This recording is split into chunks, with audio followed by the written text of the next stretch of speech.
Hľadáte ideálny štart do života pre vaše šteniatko? Paex Barf Mix pre šteniatka je vyvážená mrazená zmes hovädzieho mäsa z krku a zelených držiek. Vďaka jemnému mletiu na 8 mm je tento mix ľahko stráviteľný a predstavuje ideálny prechod na prirodzenú stravu. Zelené držky prirodzene budujú zdravú črevnú mikroflóru a podporujú imunitu už od prvých týždňov života. Mix poskytuje dostatok energie pre zdravý vývoj svalov a kostí. A to všetko bez obilnín, farbív či konzervantov.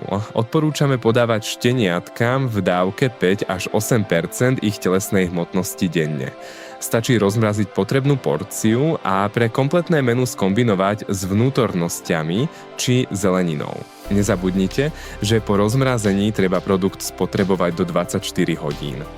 Piper's Treats, správna cesta k zdravému vývoju vášho psa začína práve v tejto miske.